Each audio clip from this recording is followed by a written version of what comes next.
The most explosive book yet from an insider in the Trump White House. Cliff Sims is talking, and it sounds like he has a bit of a beef with the communications office in the White House. A new book by a former Trump administration staff member is shedding some light on a White House he describes as absolutely out of control. Chaos in the Oval Office. That's been the story for 2 years, according to report after report.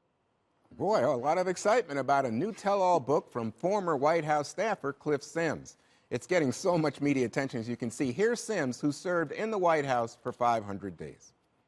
The president and I are sitting just off the Oval Office in the private study, and we're creating what kind of amounts to an enemies list of people in the White House who I felt were basically disloyal to him. His penchant for putting two rival staff members in a room and letting them fight it out over an issue does breed some of this competitive aspect. It's already a tough place to work. Did you ever leak? No. I talk about everything in here that I feel like I should have done differently, and that's not one of them. The book is the leak. A lot of things. Yeah, I'll put my name on it.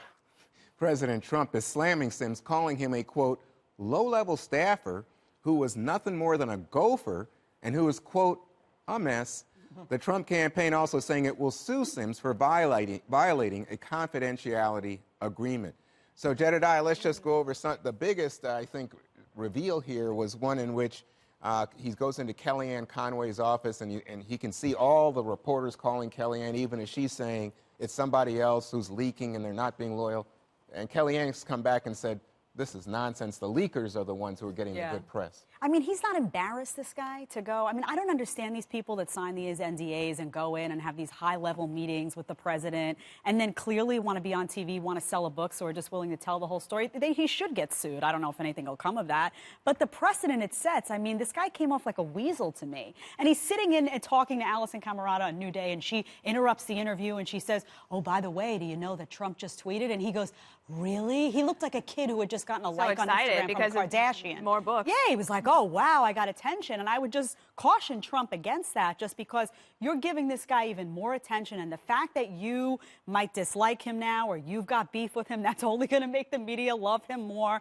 I just can't believe we live in a country where you can take a high-profile position where you're trusted to value confidentiality and with potentially high national security information at times or high security information, and you go in and you abuse that right, that privilege to have a job like that, and you just decide, well, I want to write a tell-all like you work for the Inquirer. I mean, this guy's a joke. I think he was chosen by Trump, though, right? But still, that's what I'm saying. All right. That's what I'm saying. You can get chosen for a position like that. Well, I mean, this is something. It's a privilege to get I think this is something that other people at the table even have said in the past. You know, boy, it's a lot of strange guys that have come around Trump. But anyway, yes. Let me ask you something. I noticed that this book, even if it's somewhat salacious and ridiculous, I mean, but it fits with what you heard from Woodward, from Michael Wolff, from Omarosa about chaos in the White House. How do you interpret it? Well, I'm about a third of the way through the book, and I really like it. See, Dana, I do read. Yeah. You have excellent taste in books, Jesse. Thank you very much, Dana. It's a positive portrayal of the president. They say how engaging he is, how intelligent he is, how connected he is to the people. It was a very flattering portrayal of the president, a very flattering portrayal of about 75% of the rest of the people. He had negative things to say about Paul Ryan. At one point, he tells a great story about how Trump, in the middle of an Oval Office meeting where Paul Ryan's boring the heck out of him for 30 minutes on health care policy, Trump just leaves, walks out, starts watching TV in the den. And he's just sitting there like, what just happened? Also, very negative portrayal of Sean Spicer, not a good manager, and they take us through how they did the whole crowd size first press conference and how that was a debacle and how he stole a little mini fridge from one of his staffers. But all in all, this guy's from Alabama, devout Christian. His father was a pastor, mother was a Sunday school teacher who was a Cruz supporter, Rubio guy, and was really disgusted after the Access Hollywood tape, almost left the campaign because he couldn't handle it. And he said to himself, you know what, as long as Hillary's not going to be in the White House, I'm going to stick it out with Trump. I'm going to stick it out and then leak. Yeah, well, yeah, and then he wrote a tell-all. Well, I have very particularly strong feelings about this. A friend of mine who knows him suggested that he wants to be Alabama's Omarosa, which is not a compliment. Okay, this is what I think. I don't care what may have happened in Kellyanne's office. if you are the staffer and you're there, like, if you think that it's inappropriate, you should resign. But I think it's highly inappropriate to then go sell a book, and especially while the president is still in office. And yes, maybe the book is portrays the president positively, but it doesn't matter. They're in a news cycle that is not good for them right now. This guy goes out and makes $1 million advance for a book. $1 million he made $1 million for this book, Gross. And he goes out, and it will be very hard for him to be trusted again by anyone. And he's a talented young person, and I think that he had a lot of promise. I think this was a bad decision. He could have written this book after the administration, and that would have been a better time to do it.